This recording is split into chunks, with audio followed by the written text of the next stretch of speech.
Hey guys, good morning. Hope you're well. So the importance of partnerships, having a partner, how important is it? So it depends. Well, I'd say I just started by saying that for most businesses, having a good partner that complements you is a huge help, and it's something that I would definitely recommend. It's not that you can't do it on your own. It's possible, and it happens, and all the time, and depends what kind of business you're in. I mean, if you're buying a small business or starting a small business and you're kind of the sole owner, and I think that's completely doable, and that's something you could do. Now, if it's like a pure tech startup, and you'll see a lot of the incubators and a lot of the investors, angel investors, they want to see at least two co-founders, because they know, we all know how difficult it is to start a company by yourself.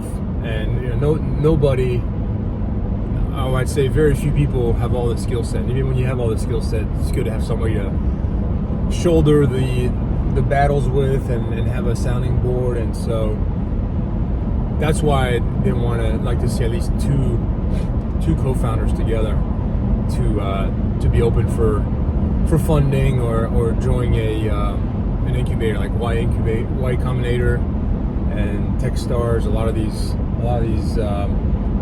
tech incubators, they require it, and for good reasons. And it's definitely not easy. I mean, finding a good co-founder, it's like finding a good spouse, a good person to spend your life with.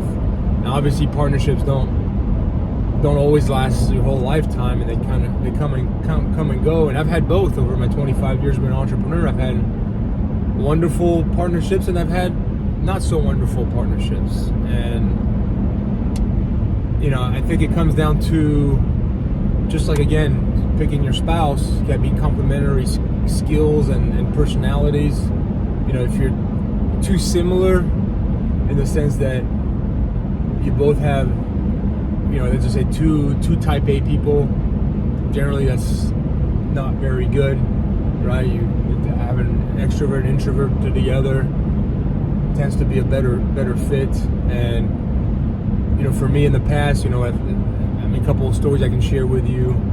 Right off the bat is the technology platform that I've been working on for iUnit Technologies. And years back when I started, I was looking for that technical co-founder because I don't have that coding, technical background, and so spoke and dated a lot of different potential tech guys that could come on board with me. And I had one individual that on paper was going to be a perfect fit, and I hired him as a consultant at first to help me out and kind of think through the platform and the app and the back end and how we're going to aggregate all the different pieces of hardware. And he had his name on patents on batteries that he had worked with in the past, and so had a lot of experience in the mechanical renewable space, and on paper again was a perfect fit. And at first, it was good relationships as when I hired him as a contractor, and we had a good back and forth. And then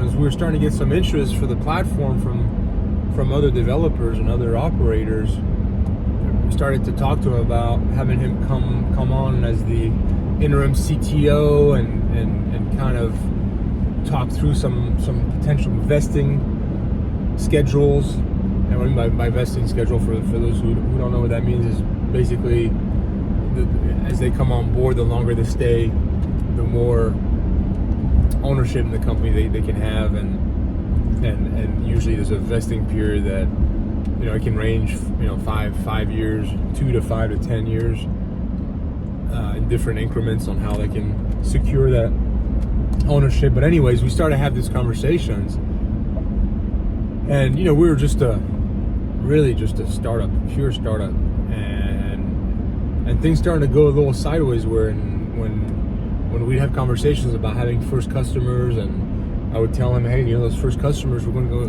go and need to take care of the tech support at first, right? If we're installing our hardware in their apartment building and something happens, or it's going to be us that are going to need to go and and work on it. Plus, we'll learn a lot about what's working, what's not working, and that's when pushback's starting to come. From him. I'm not a. We need to hire a project manager. We need to hire somebody that can support. And I started to think about, this guy doesn't really understand what a startup's about. We're at the ground level here. We don't have the money to bring somebody on now.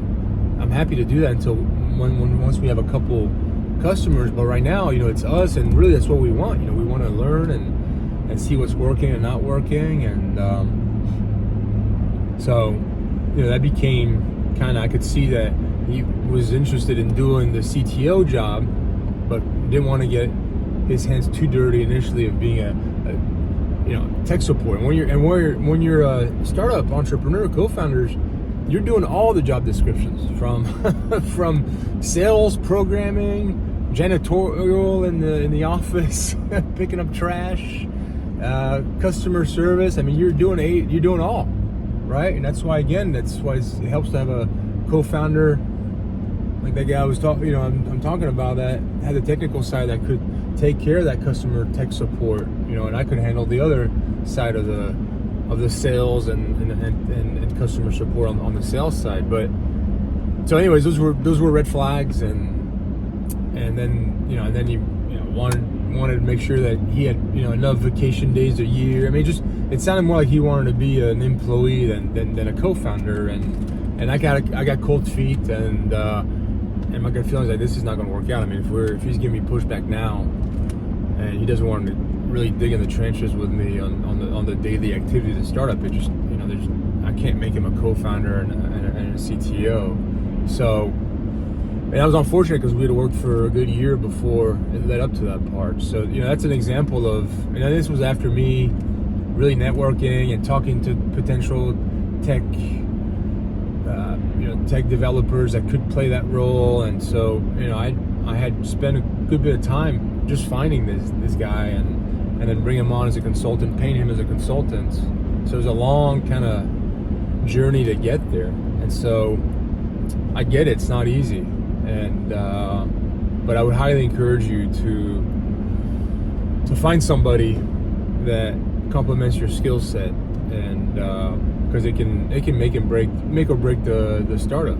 And in regards back to that technology platform that I'm still working on, why isn't it further along? Because I haven't found that potential tech co-founder that could really help grow the technical side, which is what I need. I mean, for that type of solution to take off, that type of platform, I need to have that type of support. So again, it depends what vertical you're in, and what also your personality. I mean, there's a lot of people that want to be solo entrepreneurs. They want to be kind of number one, top of the pyramid and control everything, and that's okay. I mean, it's going to be hard. I think it's going to be hard. It's hard to scale a business that way, micromanaging, controlling everything. I mean, you really would build a decent business. You want to be able to delegate and empower the right people, because the right people with the talent and the skills, they want to be empowered. They don't want to be micromanaged. They don't want to be holding their hands. They just want to have a mission that they're interested in, that you're working on, and go hit the ground running with you. So that's what I want to talk about today, just the importance of a co-founder, partner.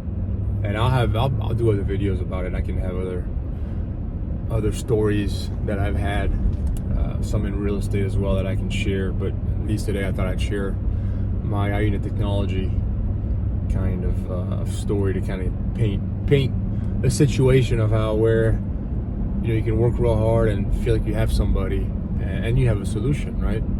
Back to the four things: idea, execution, luck, and timing. And that's the execution part. Is